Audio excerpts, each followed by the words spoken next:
Hi everyone, my name is Vess and you're watching East Auckland Property Show.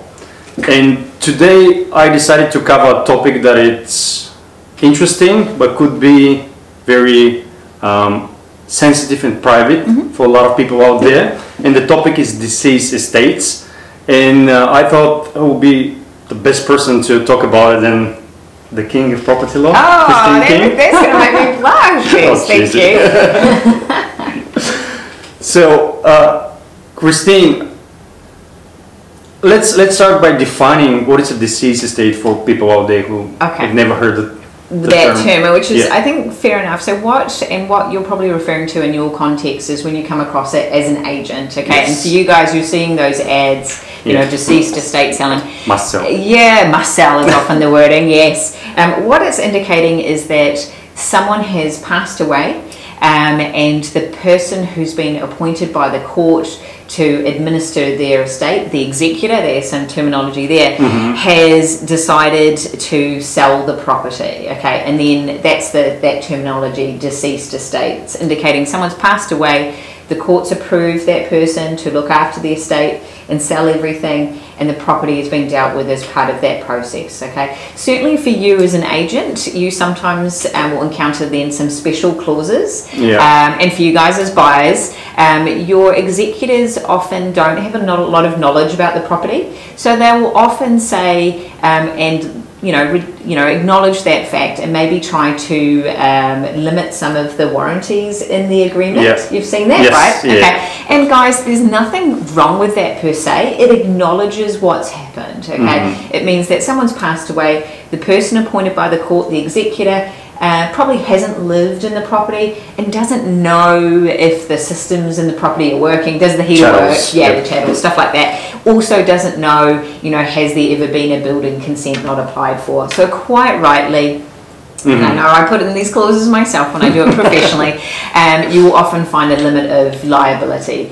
For you guys as purchasers, it does mean you need to investigate these things. So if you ever see what we call an executor clause or some striking through the fine print, it just means that you need to, investigate the property really thoroughly. So go around, test all those systems, check with council, looking at LIMS, property files and things like that, making sure you know everything works because you don't have the usual warranties you'd see. But let's backtrack a second, because one thing I was almost excited to get this topic because I'm hoping to do you guys a bit of a favour and educate you. The big thing we find is a lot of people don't even understand when deceased estates actually occur because they don't really understand how they own their property. One little thing a lot of people don't know is that if you own property jointly with someone else, so Kristine and Vess together, if I pass away first, so I think I might be a bit older, so I've taken a hit on this one, that property will pass to you automatically, Vess, by survivorship, and irrespective of what my will says about that property, it won't be affected by what I've said to be my wishes. Super interesting. I know, the look on your face. Most people don't know that. Okay. We don't have a lot of time to get into procedure today. But I think I really do want everybody to appreciate, if you do see deceased estate on a property ad, it does indicate that someone's actually died and we're dealing with their executors, and that's fine. But it's also really important to understand that death can affect different ownership structures, and sometimes we do own property in different ways. So it might be you jointly, and then it's going to go to you automatically by survivorship. But I might own my property in a trust. I might own it in a company, a limited partnership. There's heaps of different ways. And all of those different ownership arrangements will end up with quite different results if you pass away. So, and funnily enough, this was actually a huge amount of work for me during COVID. I think everybody had some time to, sit at home and think about themselves and their families.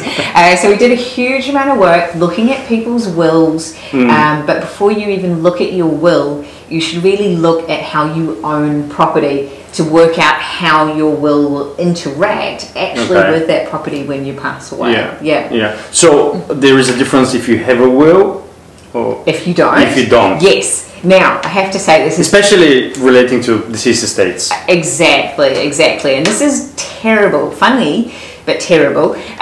For lawyers, I hate to say it, in some ways we'd kind of prefer that you don't have wills. I say this really horribly, guys, bear with my sense of humour for a second, because the legal process to deal with an estate, if there isn't a will, is far more expensive. So funnily enough, Vess, if you don't have a will, I'd probably get to charge your family quite a bit more money. So please don't make money for lawyers. Yes.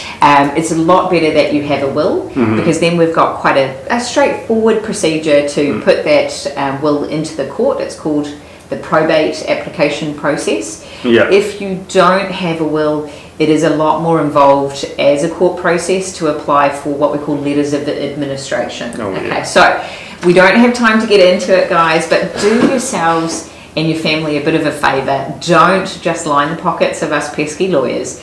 It's really, really important to have a will, and you know, they're not that expensive to draft. Okay, so it is worth having a little chat with your lawyer. Get your lawyer to tell you how you own your property, and map out then how a will could work for you. Okay, because I remember the last property that I sold without a will.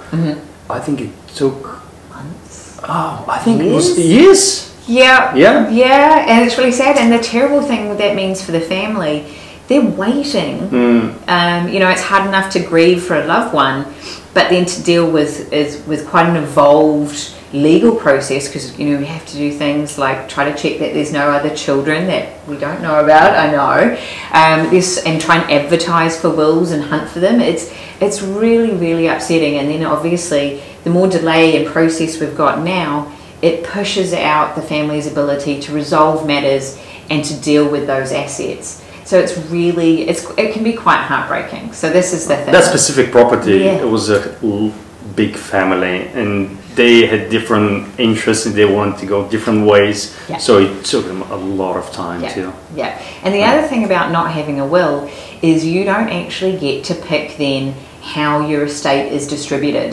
It will be distributed in accordance with our legislation. And I have to say, it's pretty good, but it does some quite interesting things, and it can lead to some quite awkward and unintended consequences, especially if there's a spouse or partner and children.